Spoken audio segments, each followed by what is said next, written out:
Welcome to On Thick Ice, a podcast about navigating relationship intricacies by two people who are just trying to make one work. I'm Emily.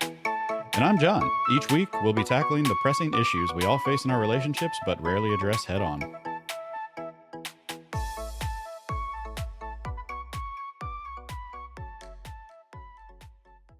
Since it's our first episode, we want to just kind of give you a little bit about us and our relationship, and I'm sure more interesting stuff will pop up as we get into some of these topics. But John, do you want to tell the listeners a little bit about who we are? Well, first, I don't think we're that interesting, so I'm not sure that we're going to have a lot of interesting tidbits to share. I think we're very interesting. I think the people we meet on vacation would disagree with that statement. So, anyways, we are in a relationship, Yes. a 3-year long relationship of marriage and 6 years overall together. I didn't really know that I was in a relationship until she didn't leave. And then we got married. We've got 3 cats and we just moved across the country.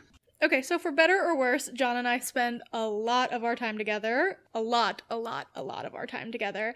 And that makes for some interesting conversations and interesting fights. And that's kind of why we started this podcast. We're not perfect, but we like to find the humor in our lives and our relationship. And we wanted to just kind of share some of that with the world. So, I don't know, John, do you want to get us into our main topic for the day? So today we're going to talk about why couples fight over choosing what to eat for dinner. In most cases, this is a very common fight in a lot of relationships. And in most of the scenarios, there really is no sense behind what causes the fight, what triggers the fight, why you're even fighting in the first place. And it is a fight that we have had over and over and over again.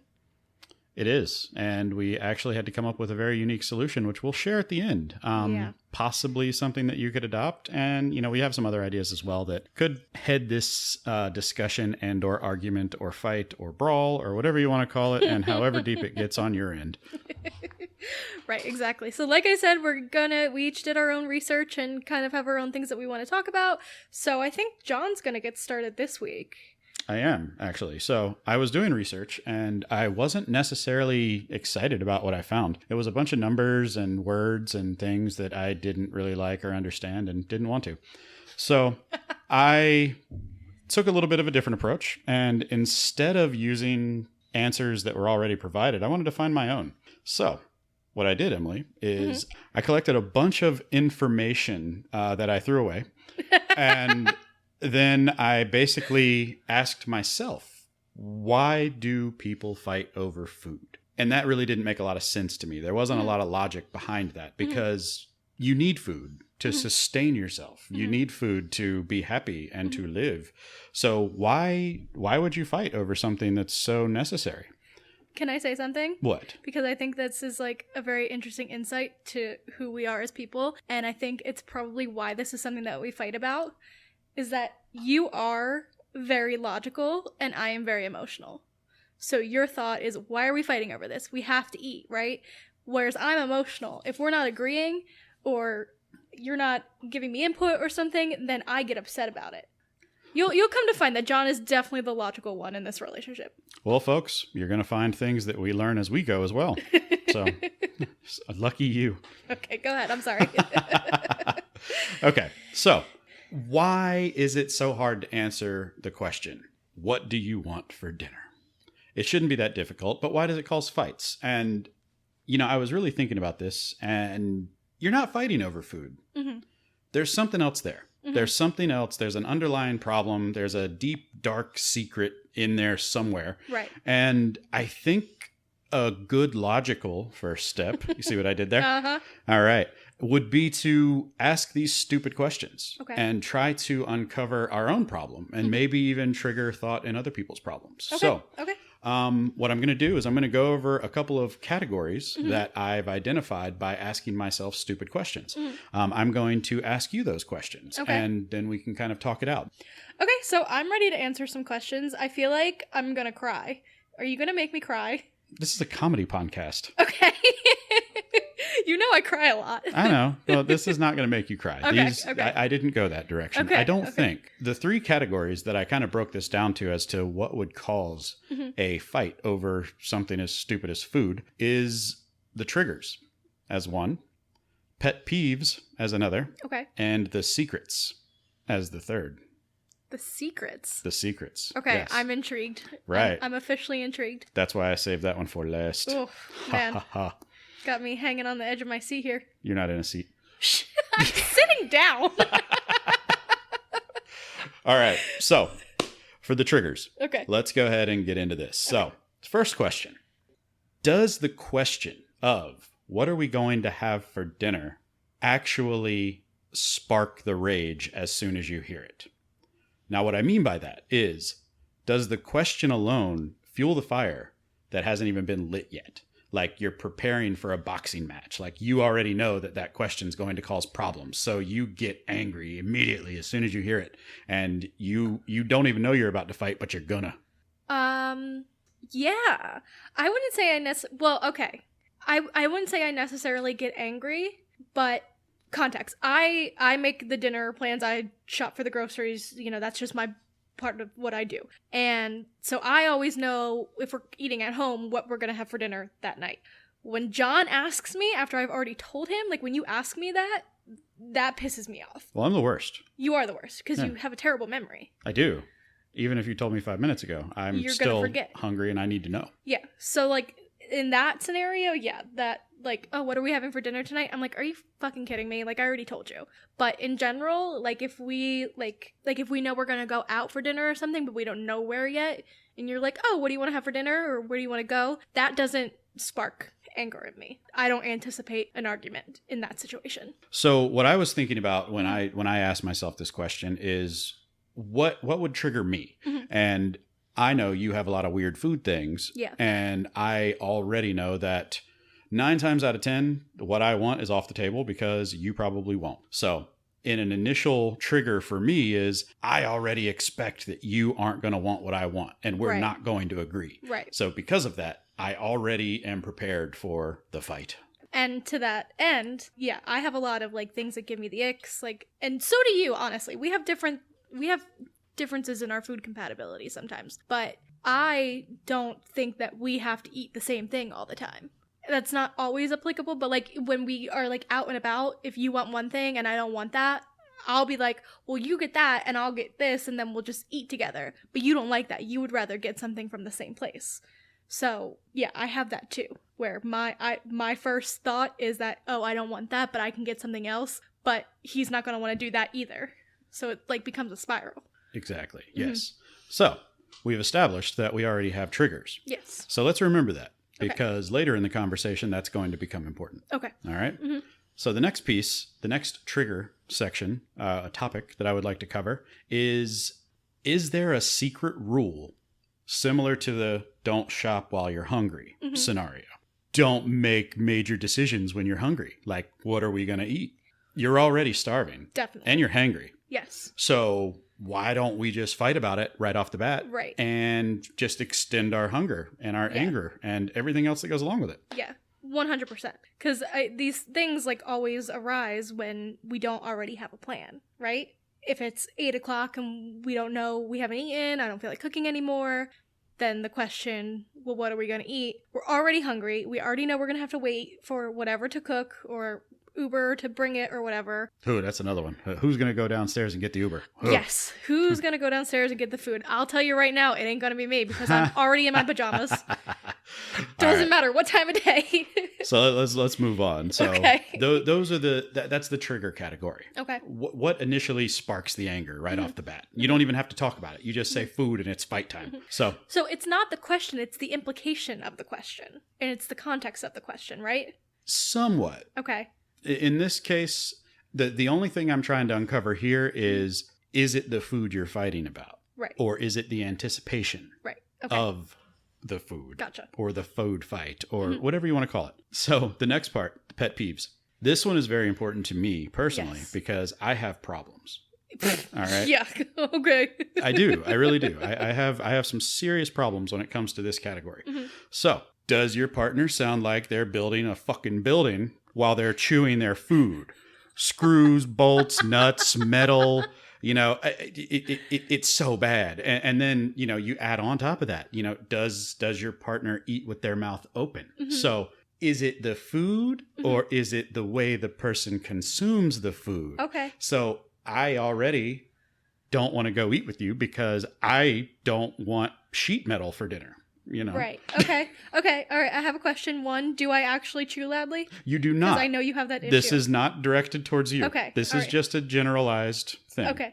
Yeah, you're not that bad, actually. That's good. And the thing, okay, so my pet peeve is repetitive noise. All right. Yeah. It's not necessarily the fact that I can hear you chew or you're like eating my cherry pitter. A potato chip. Yes, the cherry pitter. That's a perfect example. The repetitive noise is what gets me. A little story time.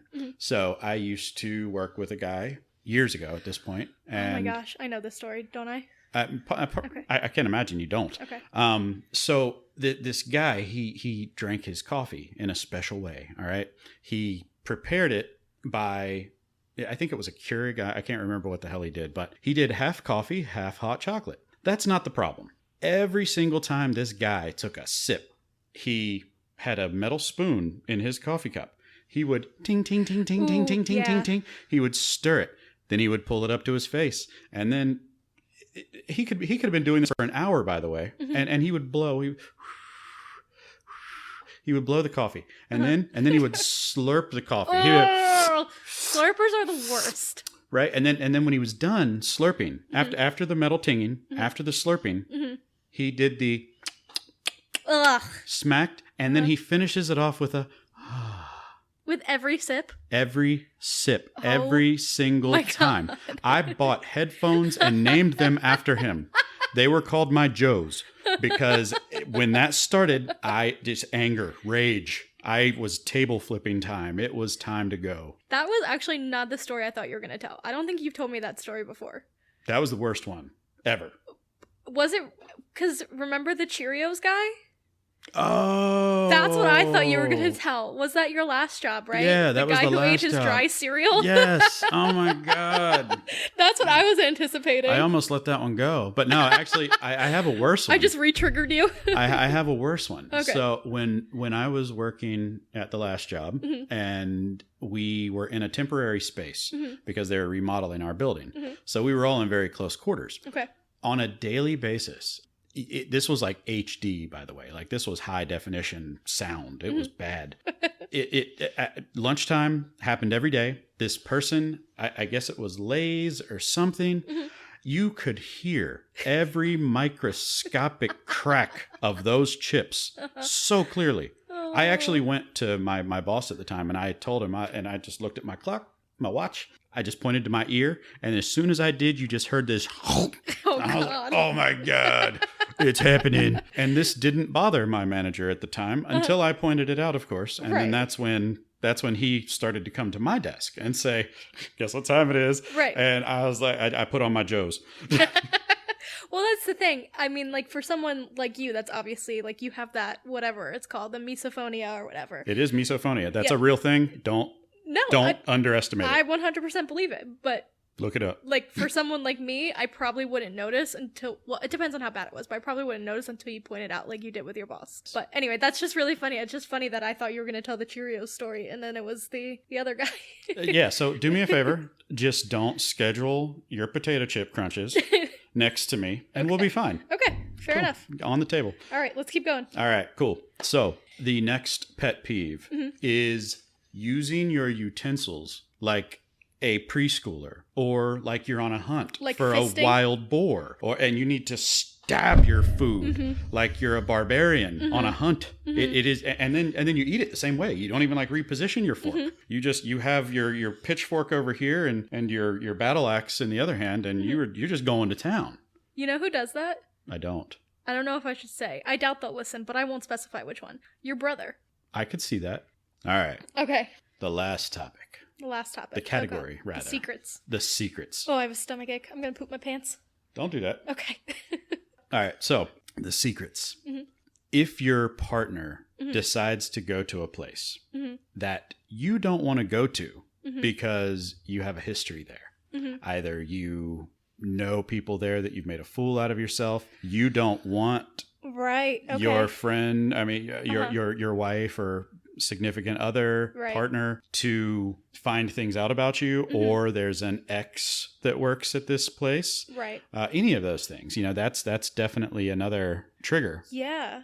I don't, like, just personally, if it was you and I don't have any, like, secrets like that, or I feel like if I did, like, I would just be straightforward with you, and vice versa. You definitely we have situations, like, there's a certain place that you didn't want to go to anymore, which I never liked anyway, so it doesn't matter. In the grand scheme of things, like, for other people, I mean, that's a big one, because that goes beyond just, where are we gonna eat? That's just more underlying issues in your relationship. Like, why are you not willing to share the secret? Exactly. Well, and what you do is you end up covering it up with a fight because you don't want to go there. Right. It's exactly. It's like, okay, well, why are we now fighting? And now you're fighting about food. But Right. what's really happening is you just You don't want go to reveal secrets. This place where you hooked up with the bartender, or you got kicked out of, or you left at noon during the solar eclipse and then fell asleep. That never happened. It never happened. And we did go back, by the way. That place, we did. I also embarrassed myself at that place on my graduation night when I got really drunk and was singing The Climb by Miley Cyrus. Don't remember that. That's, like, burned into my brain. That was a moment where I didn't want to go back. All right, so here's another one. Okay. Right? You get stuck in a lie. What I mean by that is you guys are in a fresh relationship. You go out to dinner. You let the other person pick, and you're like, oh, yeah, I love Thai food. And ooh, yeah. And then you realize that, now you're stuck there. Right. Now you actually do have to love Thai food. Right. And destroy yourself. You have to force yourself to love Thai food, Yes. or you get yourself into an endless loop.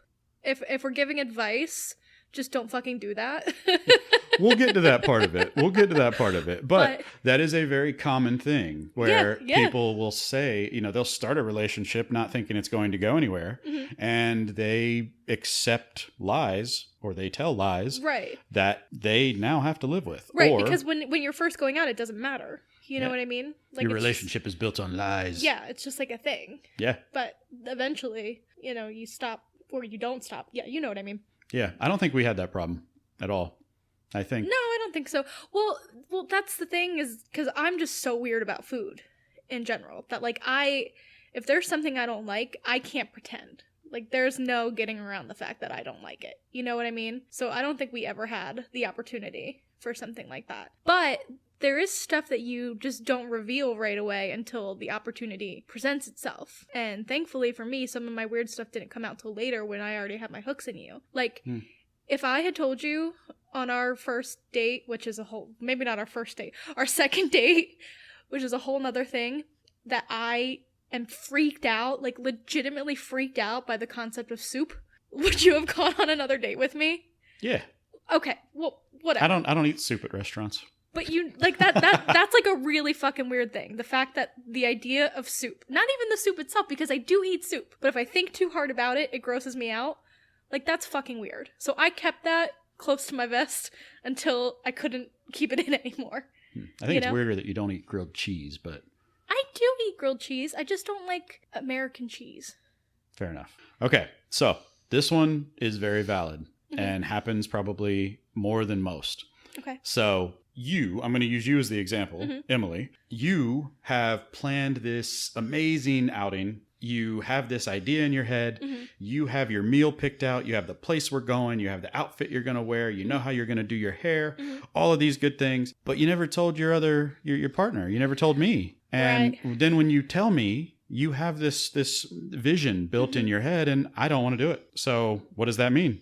That means we're going to fight because now your feelings are hurt because I ruined your master plan. Right. And I didn't even know you had a plan. I'm guilty. I'm guilty of that. I make plans in my head and I don't tell you about them. Yes. For sure. Yeah. So then the fight isn't about dinner. It's about me being upset. I think we all are guilty of this. I don't think it's something that we can just pinpoint on an individual, but I do think that we're all guilty of that in many ways. If you're just trying to surprise someone and they didn't want to be surprised, a lot of shit. They could have had a bad day and you had a great day, and those two things don't mix. Or when you make plans and then the time comes for the plans and the other person doesn't want to do them anymore, still waiting for that breakfast. Last one. Okay. And this is the worst, I think. Okay. You're trying to cover money issues because you cannot afford to go to the restaurant that your partner would like to go to. But instead of just saying, hey, why don't we just go to McDonald's? You fight because you don't want that person to know that you don't have the money to do it. Right. Again, that's just an underlying issue. Mm-hmm. It's all more than just the actual food. So, I mean, I don't really know what to say. I'm trying to think if, like, I've done that. I don't know if I have or not, but I don't think so. I have. When I was in college, I was really poor. And I dated this guy who I didn't like. And I kept telling him I don't like him and I don't want to date him. But he kept insisting on dating me anyway. He would want to go out to places. And I would straight up say, like, okay, but, like, I don't have any money. Like, I can't go. And he'd be like, don't worry, I'll take you. It's fine. And the whole time I'm telling this guy, I don't like you and I don't want you to be my boyfriend. But he was just not believing it. But I let him take me out anyway because I was poor and I needed to eat. So really, like, is that a me problem or is that a him problem?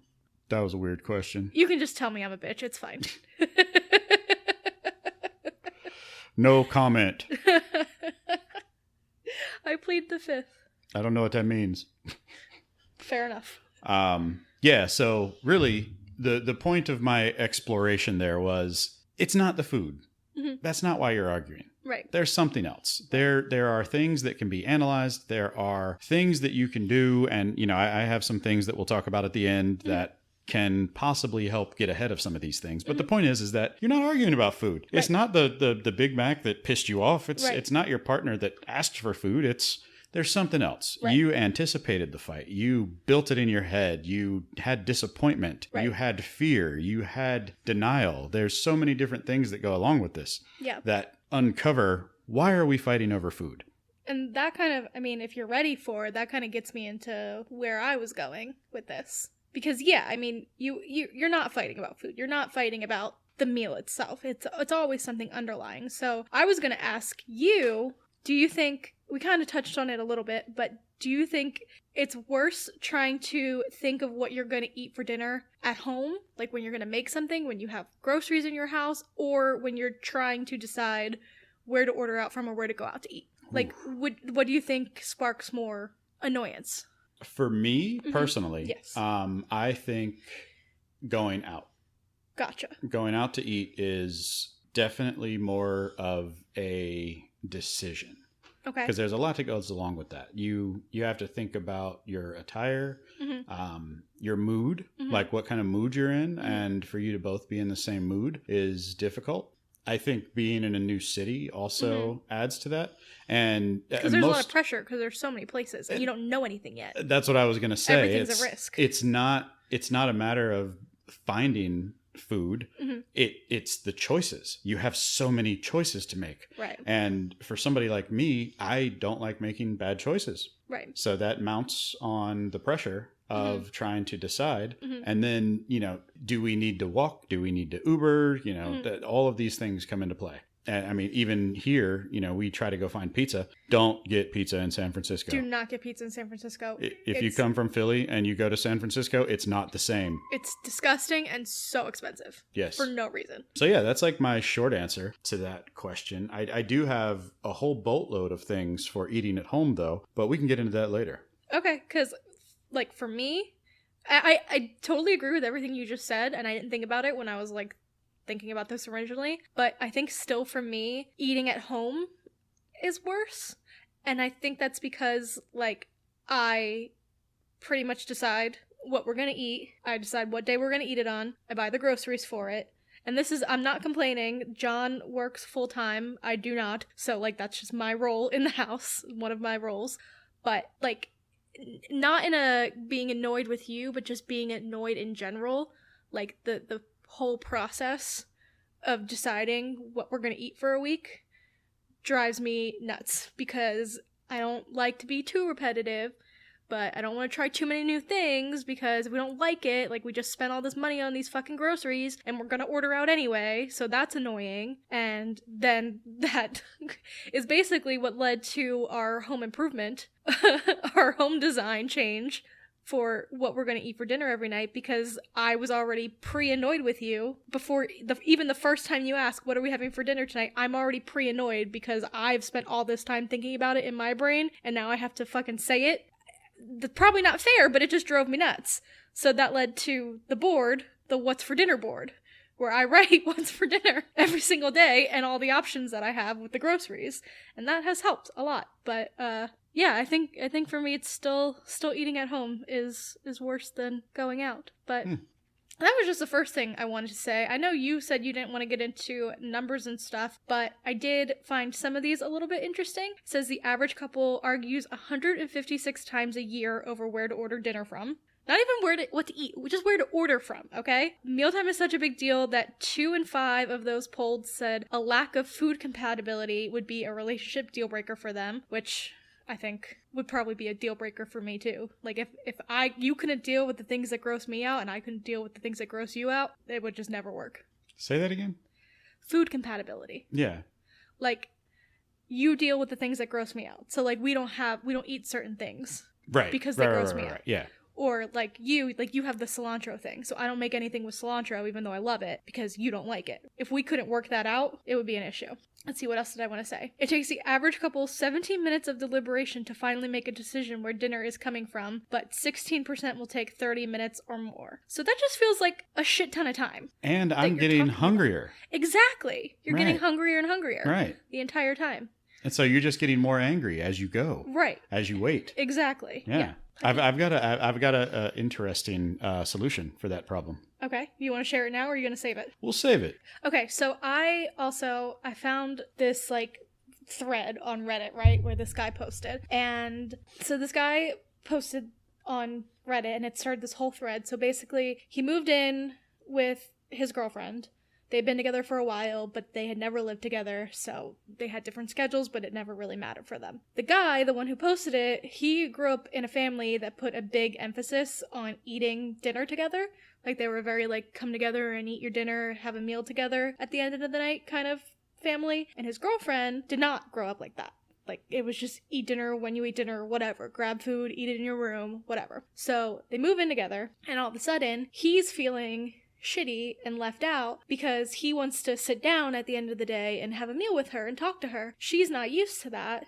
So she will, stay late at work or go out or whatever. When he's expecting her to be back, she'll pick up food on the way home, something like that. And it caused this huge fight between them, and they're like at the point of this Reddit thread, they're on the brink of breaking up. So this is what I think about this. I don't think that eating a meal together all the time is super important, but I do think his girlfriend is an asshole. Like, if you know that that's something that your partner values, then you should at least sometimes make an attempt to do that, right? I think so. I mean, there has to be some compromise. Right. Like, you gotta find some sort of middle ground. And that's what everybody was saying. Like, most people said that they actually want to eat dinner with their significant other every night or as much as possible or whatever. And I totally agree with that. If we're both sitting here, then I don't see why we wouldn't be eating together. I think I would be offended. I don't know. I just thought that was interesting. The thread was from like a year ago, and honestly, it didn't come to any closure. The guy didn't say anything. But I really hope they broke up because she sounds like an asshole to me. Well, if it didn't continue, then there's a good chance that happened. Yeah. All right. So we can get back to you now. Oh, me? Oh, thanks. Back to you in the studio, John. Yeah. So going off of some numbers, I know I didn't want to, but I thought this was actually kind of funny. So it basically says that these food arguments, 12% of unhappy couples would end up eating alone, while 13% refuse to cook for their partner. Okay. So it's just funny little facts. So I've been there. Because of these fights, you have 12% unhappy, or 12% that are eating alone. 13% refuse to cook for their partner. And to really extend this, because of the disagreements over what to eat, more than 10% have actually ordered takeout for themselves and not their partner. Oh, shit. I can't say I haven't been tempted in the past, but yeah, same. It's just, I thought that was really funny. Same. And then I found another article that was really eye-opening. This is on Best Life. The article is called, "If You Eat This on Your First Date, Your Marriage Will Be Doomed," surveys say. All right? Okay. I'm not going to get into the technicals here. There's a lot of words. So there are 8 of these that they called out. All right? So I just keep thinking of something so vulgar. I know what one of them isn't. Yes, one of them isn't. Maybe it is. I don't know. I didn't actually look at this fully before. I wanted to come into this just as surprised as you. So number 8 on the list is bubblegum shrimp. pub/bar food. Okay. Which that's outlandish in my opinion, because I would agree with that. I think 99% of couples meet in a bar. So this survey says that divorce rate among couples who ate this cuisine on their first date. Oh, I'm sorry. I messed that up. We'll cut that out. Okay. Cut. Divorce rate among couples who ate bar or pub food on their first date is 43%. Okay. Divorce rate. Okay. Average length of the marriage is 7 years. Okay. All right. 7-year itch. You bought me chicken fingers on my first date. Fuck you. Although I personally would love that. It's my favorite food. Right. Some like hot pretzel sticks. Yeah. You know. Fucking cheese fries? Hell yeah. Cheesesteak egg rolls. God, I'm hungry. Yeah. Let's have that. Okay. Caribbean is number 7. All okay. Right? I mean, I think I would end the relationship when somebody said they wanted to go have Caribbean food. Yeah, that's too much goat for a first date. So the divorce rate for these folks is 44%. Okay. Likely. Average length of the marriage, 6 years. Okay. Number 6, Japanese. Sushi? That's the picture I'm looking at. Okay. Yeah, sushi and wine. Divorce rate, 47%. Average length, 3 years and 9 months. Depends on how you eat your sushi. Yeah, they didn't get into that. Well, I'm just saying, like, if I take you to sushi and you're like, I'm just going to eat a peanut avocado roll, I'm going to think you're a toddler. So I get that. I do eat toddler sushi. You don't eat toddler sushi. You went balls deep into sushi your first time. Like, not a lot of people eat raw fish the first time they eat sushi. Is that what was in it? Balls? There was some testicles in there. Oh, God. Bull testicles. Hey, we're going back to those Colorado lies. Oysters. Relationships built on lies. This is your example. Okay. Average divorce rate, 100%. Starting now. Okay, what's the next one? Divorce. Shut up. You can't afford to divorce me. That's true. I'm going to fake my own death. All right. Portuguese is number 5. Portuguese food, yes. Sardines? Yeah, actually, yeah. Sardines and port wine. Yeah, that is here. Unless you have the dessert little egg tarts. So, I mean, this is getting worse. We're now at the 50% divorce rate. Well, yeah, of course, because we're getting to number 1. Right. Average length, 2 years, 5 months. Okay. All right. The next one, I'm actually very surprised it's not lower on the list. Okay. Wait, what are we at? Number 4? We're at number 4. Okay. Right. So, what is your favorite style of cuisine that you get to share and get your own food? Buffet. That's right. So. Ugh. Golden Corral. I was about to say, that explains a lot in my family history. That's why your mom's divorced. Needless to say, I didn't grow up with a dad. You're learning things about us already. Check that out. I didn't have a dad. My mom loves a buffet. Yeah. That's why I don't like my mom. Well, yeah. The only thing I'm going to say about buffets is Golden Corral rolls with cheese are badass. That's all I can say. Okay. All right. Anyways. All right, number 3. 53% divorce rate. Right. Okay. Average length of the marriage. Oh, this jumped. Yeah. 1 year and 4 months. Okay. At the buffet. I wonder if they got married at Golden Corral. One of them ate all the crab legs, and the other one got pissed off. I would go to that buffet. Okay. Crab legs, huh? You know how much I paid for my last crab leg dinner? $27. I didn't tell you. It's one of those lies. Wait, seriously? It was $150. When did you have crab legs? I didn't. Oh, okay. I was going to say, you don't like to eat crab legs. They make a mess. I love crab legs. But you don't like to eat them. I don't like to crack them. Just give me the meat. It's because we eat at bars. Like, when we go out to eat, we eat at the bar. That is exactly why. Yeah, okay. Number 3. Okay. Chinese food. Yeah, I can totally see that. Because you have to be in the mood for Chinese food. Like, you can't just be like, if you told me right now I'm taking you to a Chinese restaurant, I'd be like, I don't want Chinese. I don't want heartburn. Right. Yeah. You have to be in the mood for Chinese. And also, the other problem with Chinese food is you're hungry half an hour later. Well, then you can go get Japanese. I mean, you can double down on this, right? Why not? Wash down your General Tso's with some fucking sashimi. and testicles, apparently.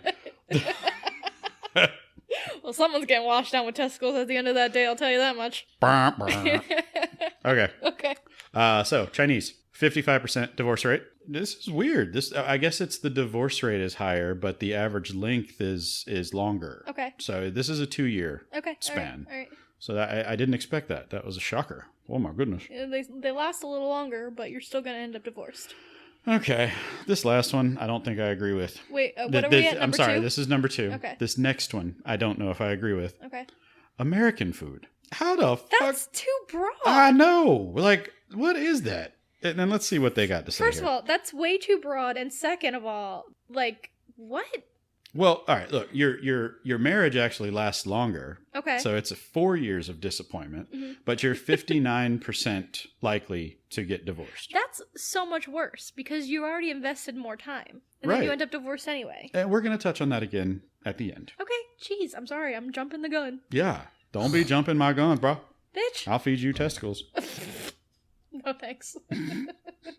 American food is so broad. You've got burgers, you've got like Southern, you've got barbecue, you've got Californian, you've like seafood. A lot of seafood is like American style, you know what I mean? And what really blows this category up is most American food is based on foreign food anyways. So Right. it's a hodgepodge. Yeah. It's just like an American. It's confused. Yeah. I mean, if you gave me a hot dog on a first date, I'd be like, okay. As long as you have potato chips and you toast the bun. You have to toast the bun. That is a rule. Or else I won't eat it. That was our food argument last night. It was. Just so everybody knows. He made us hot dogs and he didn't toast the buns. Although we are fake comedy relationship specialists, we still fight about our own fights. We do. So it's fun.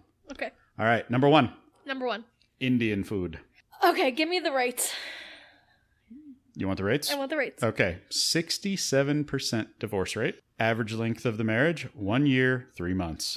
I asked for the rates because Indian food is contentious. You either love it or you hate it, or you've never tried it, which means you hate it. Or you think the person who suggested it is pretentious and you already don't like them. True. And that's why you're going to divorce them. Right. Yeah. If you go on a first date with an Indian person and they take you to an Indian restaurant, like, sure, that makes sense. But if I go on a date with a white guy and he takes me to an Indian restaurant, 1, I think he's full of himself. And 2, I think of that episode of Sex and the City where Miranda learns the he's just not that into you whole thing. And then she goes on the date to the Indian restaurant with the guy and he won't come home with her. And she's like, it's fine. You can just tell me you don't like me and tell me the truth. And he's like, I have diarrhea, and then runs home and they never see each other again. So I can see that. But in Indian food, yeah. What I didn't disclose before we went into this topic was the survey. So this was based on 5,364 people who had been married before, and basically they asked these folks what they ate on their first date, their current marital status, and then all of the facts that we unveiled as we went through this. Okay.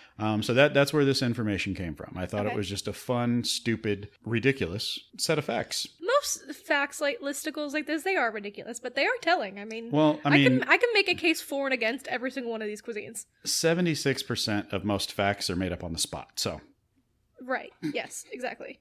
So going back to your topic from earlier, where you asked me what was harder, what added more anger or more frustration or difficulty, eating out or eating in. So I did do a little deep dive of like the in the home scenario. Okay. So what causes fights when you're cooking and not going out? It's not a matter of just the food. There's other factors involved here. You have the what time to eat. Right. You have the cook making too much of a mess and not cleaning up after themselves. Yep. You Me. have the interference in the kitchen that causes fights. Oof. You have Yep. the whether you should get takeout because what you're smelling is horrible.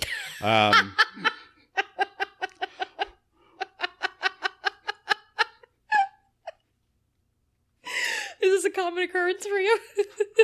What's that? Is this a common occurrence for you? No. Okay. No. Yeah. I only know I don't want to eat it until I cut into it. Like Right. once I cut in, then I know I don't want to eat it. Right. Because then I can see what's happening with the meat. Yeah. John can only eat his chicken if it's like sawdust dry. It's not that bad. It's that bad. I just can't eat chicken that's not done properly. That's not And- well done. Like, think of a well done steak and then chicken. That's how he likes it. And then chicken. That's funny. If the meal should include an item the other person doesn't like, who should clean up? How spicy a meal should be? Who should cook? If your meals are too unhealthy, Okay. That's a big one. That's a big That's one. a really big one. Uh-huh. And then this is my favorite. Okay. My absolute favorite about what can happen in a kitchen. He is grinning from ear to ear.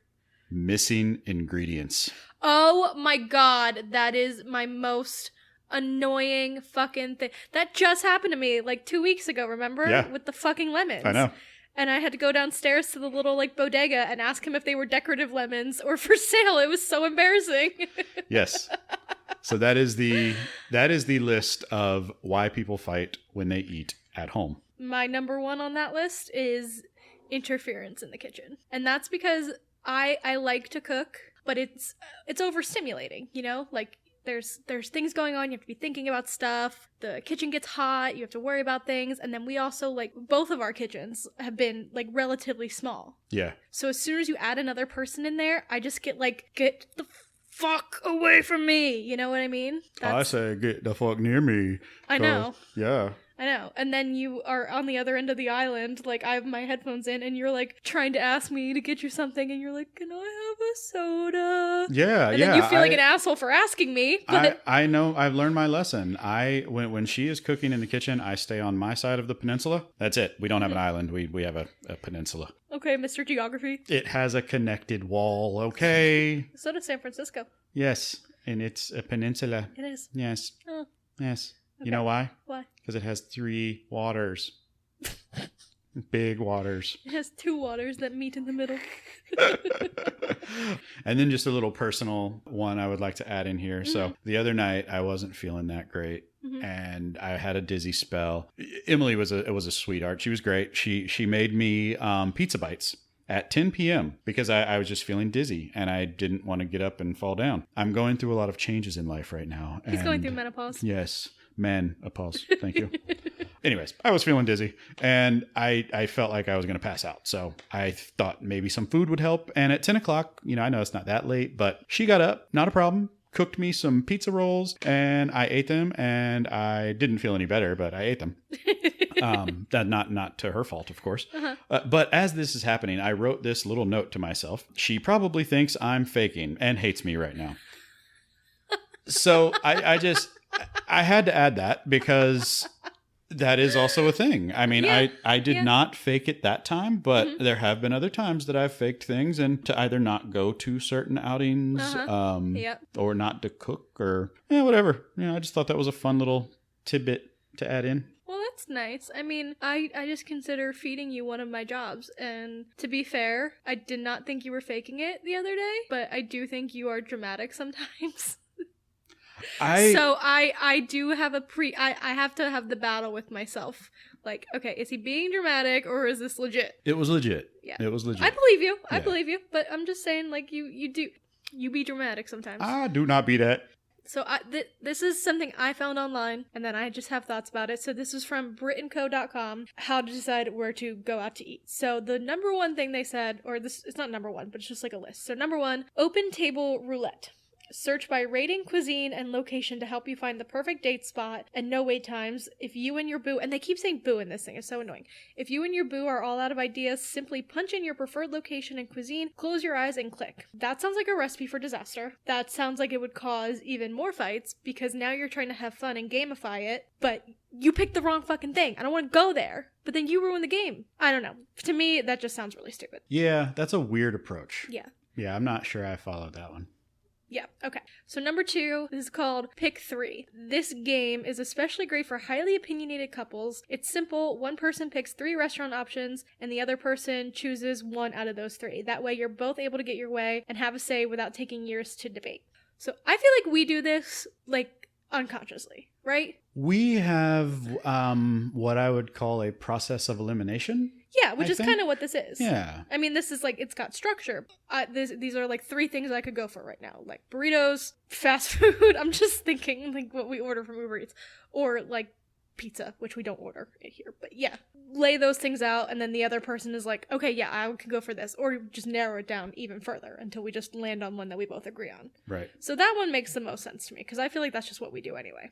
This one is one of my least favorites. Crowdsource. If you're really stuck, use the ultimate cop-out. Make your friends decide for you. Post on social media asking for recommendations and take the first one that comes up. That way you can be spontaneous while knowing you're in capable hands of your trusted foodie squad. That's fucking annoying. Don't do that to your friends. Your friends don't give a fuck where you eat. I hate anybody who asks for a recommendation for anything on Facebook. I hate when my wife asks me for a recommendation in my face.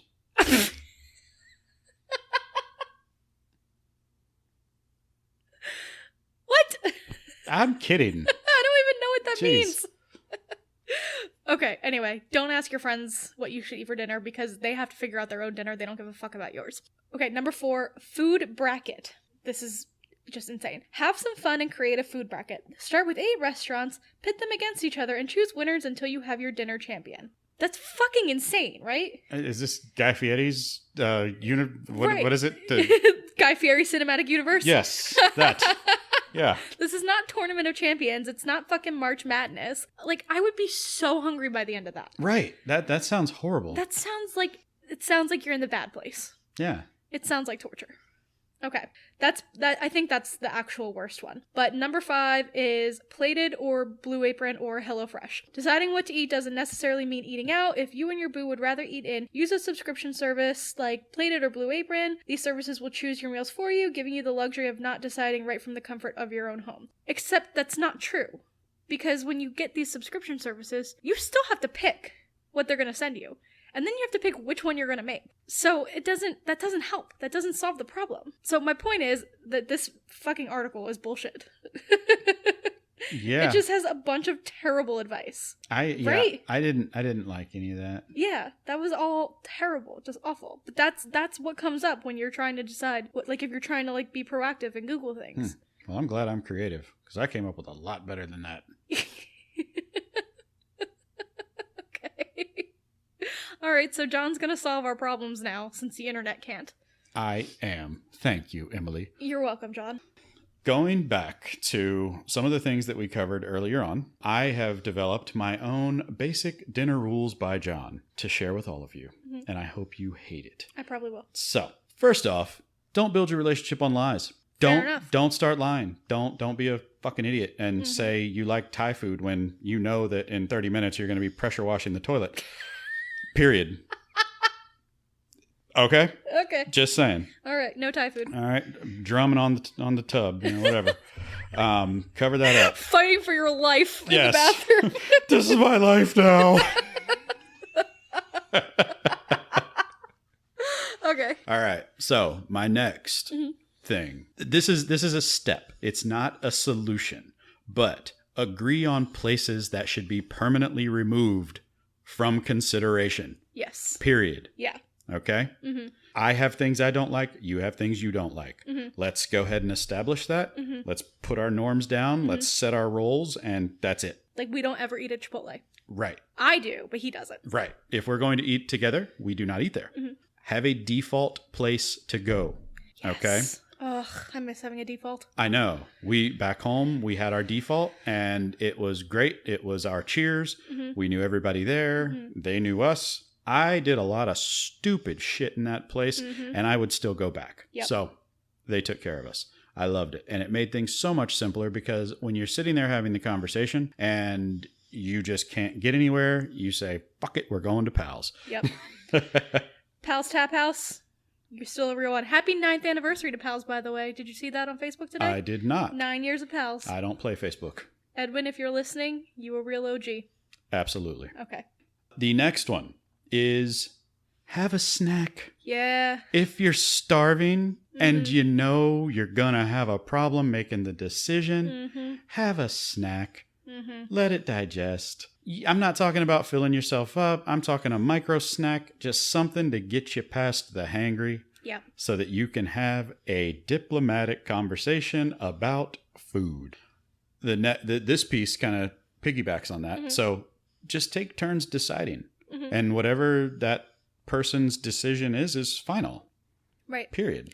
And that's good advice too, because sometimes making the decision is the part that's annoying. So if you can pull the I decided last time, it's your turn, that works too. Yeah. Yeah. And now all of these, this short list, the point of this is setting expectations.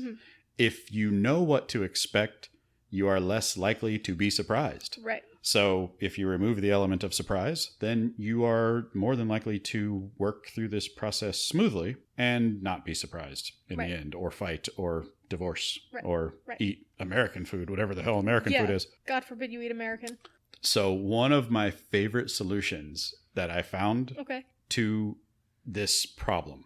Do you remember those little the little circle oh my God. Yes, the farm animal thing. You pull it. Farm animal thing. You pull it and it spins. And it would be like the cow goes moo. Yes, that thing. So what this one couple did is they actually took some stickers of their restaurants that they frequent. They put them on each one of those little animals. And that is how they decide to eat their food or choose their dinners every night. Brilliant. Yes. Love it. I thought that was great because not only do you get a decision made for you, but you get to learn what the cow does. The cow goes moo. And I hope that we're not eating burgers. Okay. Now, the hard truth. Okay. Why does something so simple cause so many fights? The answer is not always what you expect or what you're willing to accept. There are many other things in relationships that plant negative seeds. There are many things in your life that you may be unhappy with. And these types of moments are very visible when you have to make simple decisions. So you come into the argument or the topic or question, whatever it is, with resentment for a person because of other reasons, or a disliking, or there's so many things that can really bubble this up and cause fights. And what a lot of couples don't do, and I know Emily hates this process as well. I'm a huge supporter of bringing things out, putting them on the table, understanding why this rubbed the person the wrong way. There has been so many times that Emily and I get into a stupid, nonsensical argument, and in most cases, it's something that has nothing to do with that. Understanding, who you both are as people and better understanding how each other responds to certain interactions has a lot to do with this. If you don't have these discovery sessions and you don't continue to learn about each other and how each other ticks and how each other changes throughout a relationship, you are not going to understand anything. And this is going to build inside of you, and things are not going to be simple. Your fight from 2 days ago is going to start a fight today. And it's as simple as just having a conversation. And the unfortunate truth behind a lot of this is a lot of people are out there wasting their partner's times because they hate their life. They're not happy. And unfortunately, there's nothing that some of these couples can do to prevent that. So take a step back, analyze your situation. Is it worth talking about? Is it not worth talking about? Do you have a chance, or do you just need to call things quits? Because if it is really that bad, the best thing you can do for yourself or your partner is to call things quits, let them go, even if they don't want to let go. It's time. And you both have time to start over and to try this little first date thing, and just make sure you don't get any of those lists. Stay away from the Indian food. Yeah, no Indian food. No and sardines. Be careful with vegetarians, apparently. They lead to no good. Just kidding. We are a pro-vegetarian podcast. We love vegetarians. I used to know one. I have friends who are vegetarians. I grow nothing. Okay. All right. So with that, I'm going to call it. I think that was a really good discussion. I liked what we brought to the table. It's our first show that's probably going to go up, and it's also the first time we've sat here and recorded, so I think we did a pretty good job. I do have one last thing to say, though. It's 9 o'clock. We're going to eat for dinner. I'm so hungry. Indian. Okay, well... Well, everybody, I hope you enjoyed. This was a little insight into our zany world of food. And hopefully next time our topic is a little better than food. I don't know. I mean... This was, I feel like this is a good one to start with because it was difficult. Yeah. It wasn't easy to figure out what we were going to talk about. So it was a good one to kind of like get our bearing with. But yeah, if you guys have any tips on dealing with this grueling question, or you have stories or breakups that resulted from having to pick a meal every goddamn night of your goddamn life, we would definitely like to hear them. If you send them our way, you can follow us on Twitter or Instagram at onthickIcepod, or you can email us at onthickIcepod@gmail.com. And by us, I mean me, because I don't even think John has the logins to those things. I don't get the keys to nothing. So if you want to talk to me, you can hit us up on those social medias. And that's it. Thank you guys for listening. I accept all forms of smoke signals.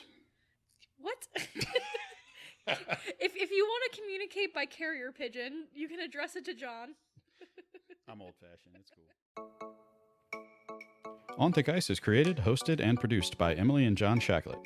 To join the conversation, follow us on Instagram and Twitter at onthickIcepod, email us at onthickIcepod@gmail.com, or call our hotline, 415-494-7275. Subscribe to On Thick Ice wherever you get your podcasts.